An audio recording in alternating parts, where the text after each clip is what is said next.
बिस्मिल्लाहिर्रहमानिर्रहीम, अस्सलाम वालेकुम। आज हम चैप्टर 4 के न्यूमेरिकल का आगाज़ करते हैं। न्यूमेरिकल नंबर 1 है a force of 2000 is exerted on the block at an angle of 30 degree। Applied force है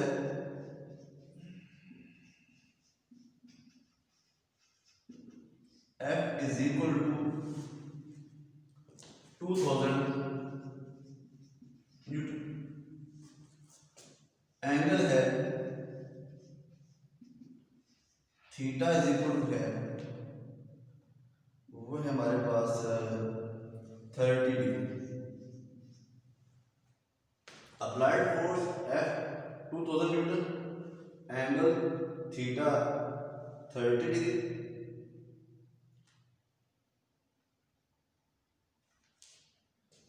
compute the rectangular component. Rectangular component दो होते हैं, एक हॉरिजॉन्टल डायरेक्शन में जिसको Fs का नाम देते हैं, एक वर्टिकल डायरेक्शन में जिसको Fy का नाम देते हैं। यह हमने मान लिया। We know that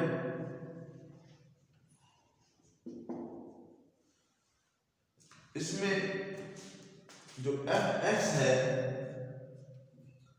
वो है F cos of theta. F 2000 cos of theta है 30 degree. Fx is equal to, इसको आप कैलकुलेटर से सॉल्व करें, ये 1732 न्यूटन इसका रिजल्ट आ जाएगा। सिंस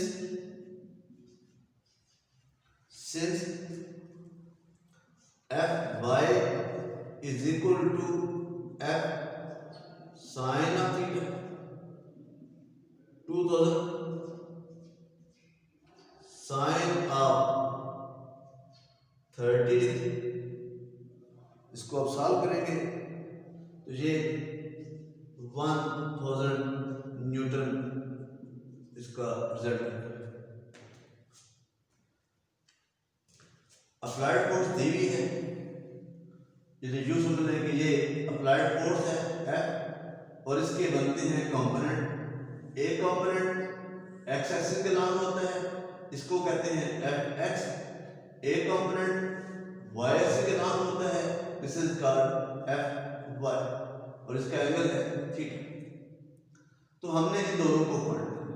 ये फिगर आपने ड्रा नहीं करनी है, आपने सिर्फ ये न्यूमेरिकल ही साथ करना है। नेक्स्ट है न्यूमेरिकल जो आपके कोर्स में है वो है न्यूमेरिकल नंबर 3। न्यूमेरिकल नंबर 3 में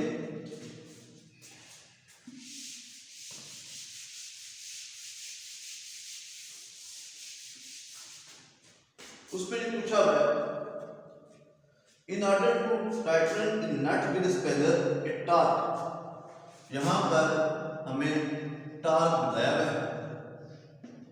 टॉर्क हमारे पास क्या होगा, torque is equal to 1000 newton metre is required. Length of spanner, length जो है R इज इक्वल टू है वो है 0.15 मीटर।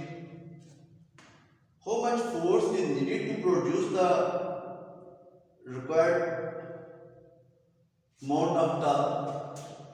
हमने अप्लाइड फोर्स बतानी है कि कितनी फोर्स हमें यहां पर लगानी पड़ेगी। ये हमारे पास एक स्पैनर है,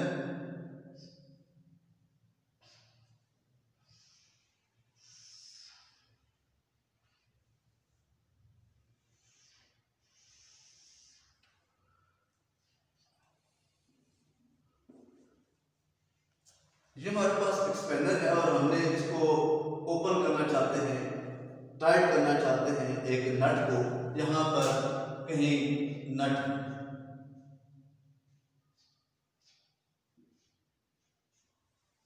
ये नट है, हम इसको टाइट करना चाहते हैं।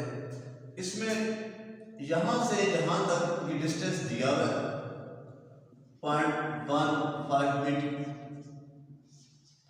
कितनी फोर्स लगाएंगे कि ये नट जो है वो टाइट हो? तो इसके लिए आपको फॉर्मूला आपने पढ़ा है कि we know that tau is equal to we know that ta is equal to r into f 1000 r 0.15 into f, तो f is equal to 1000 divided by 0.15, तो f is equal to क्या होगा, इसको आप सॉल्व करेंगे तो ये 6667 Newton इसका रिजल्ट आना चाहिए। कैलकुलेटर से आप इसको सॉल्व कर सकते। तो ये हमारे पास जो है, ये आपके कोर्स में ये दो जो है वो शामिल हैं कोर्स में।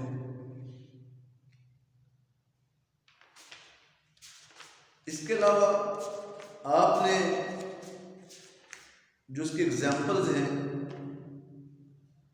पेज नंबर 103 पर एग्जाम्पल 1, इसको आपने तैयार करना है।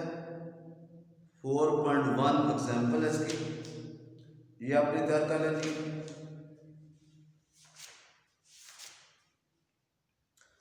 और इसमें ऑब्जेक्टिव है 111 पेज के ऊपर, how much torque is applied by the girl when she exerts a force of 20 Newton on a door with a 1 meter at a point whose line of action passes through the hinge of the door।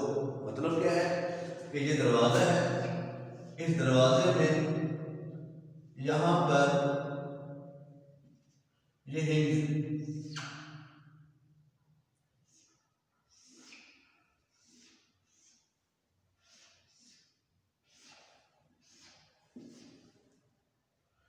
आपने force लगानी है यहां,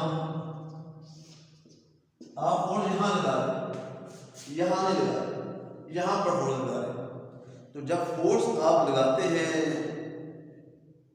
hinge पर, तो उसने पूछा है कि टॉर्क कितना प्रोड्यूस होगा, तो बता देंगे कि टॉर्क का फॉर्मूला आपने पढ़ा है कि वो ये होता है tau is equal to r into F. इसमें आर नहीं, इसमें आर नहीं, जब आर नहीं होगा तो टार भी प्रोड्यूस नहीं होगा। ऑप्शन ए इसका रिजल्ट है। नेक्स्ट शॉर्ट ऑब्जेक्टिव है, if the body is acted upon by the two forces each of magnitude 100 and directed upward direction, तो where the force acting along the same line then net force on the object is, तो ये हमारे पास क्या होगा, net force की क्या आ जाएगी, 0। डायरेक्शन अपवर्ड है तो नेट फोर्स जो है वो क्या होगी इसकी, वो 0 है। नेक्स्ट है 112 पेज के ऊपर थर्ड ऑब्जेक्टिव है, a paratrooper is coming down with constant velocity called terminal velocity. Terminal velocity को कैसे डिफाइन करते हैं, maximum constant velocity of an object is called terminal velocity. This system represent, तो याद रखें जब भी कोई ऑब्जेक्ट टर्मिनल वेलोसिटी से मूव करेगा तो हम ये कहते हैं कि वो यूनिफॉर्म वेलोसिटी से मूव कर रहा है, और जब वो यूनिफॉर्म वेलोसिटी से मूव करेगा तो फिर उसमें यहाँ पर लाजमी तौर पर ट्रांसलेशनल इक्विलिब्रियम प्रोड्यूस होगा। ये ऑप्शन सी। नेक्स्ट है, if the gravitation field is uniform then centre of gravity and centre of mass are located, तो वो सेंटर ऑफ ग्रेविटी और सेंटर ऑफ मास जो है वो एक ही पॉइंट के ऊपर लाई करते हैं, तो option D. A body is said to be in complete equilibrium. मैंने आपको जब पढ़ाया था फर्स्ट कंडीशन और सेकंड कंडीशन, वहाँ पर मैंने आपको बताया था कि जब भी कोई ऑब्जेक्ट कंप्लीटली इक्विलिब्रियम में होगा तो उसके लिए दोनों कंडीशन को फुलफिल करना जरूरी है। इसमें ऑप्शन सी इसका आंसर होगा। उसके बाद है नंबर 8 है जो आपके कोर्स में टॉपिक है, ए कपल ओनली प्रोड्यूस। तो याद रखें, कपल जब भी किसी ऑब्जेक्ट पर एग्जर्ट करेंगे तो लाजमी तौर पर वो क्या करेगा, वो रोटेशन प्रोड्यूस करेगा। तो ये रोटेशन मोशन ऑप्शन बी आ जाएगा। नेक्स्ट है vector sum of all the torque acting on body zero. तो ये सेकंड कंडीशन को फुलफिल कर रहे हैं, तो ये ऑप्शन बी आ जाएगा। उसके बाद है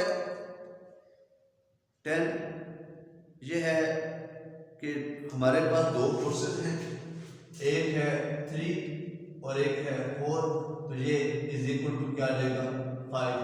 फॉर्मूला आपने पढ़ा है एफ एक्स के एफ वाई के होल के रूट, तो हमारे पास इसका आंसर होगा 5 न्यूटन। उसके बाद है force of 100 Newton act on the body at an angle of 60 degree.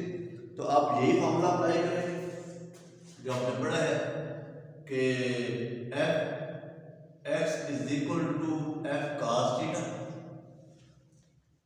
तो एक्स कंपोनेंट एफ हमारे पास आ रहा है 100, ये 100 आ जाता है, ये 60 आ जाता है। 100 तो cos 60 होता है 0.5, तो ये 50 न्यूटन के इक्वल। Clockwise torque is conventionally taken as negative. Clockwise torque हमेशा नेगेटिव कंसीडर जाता है, ठीक है। ये इसके एमसीक्यूज हैं, और साथ साथ जो है हम जो भी पढ़ेंगे टॉपिक उसके एमसीक्यूज का साथ साथ होता जाएगा। इसलिए आपने कोशिश करनी है कि मेरे जो लेक्चर्स हैं उनको आपने गौर से सुनना है, ताकि नेक्स्ट जो डे आपका एमसीक्यूज का टेस्ट होगा, ठीक है, वो मुझे अंदाजा हो सके कि आपने पढ़ा है। ठीक है, अल्लाह हाफिज़।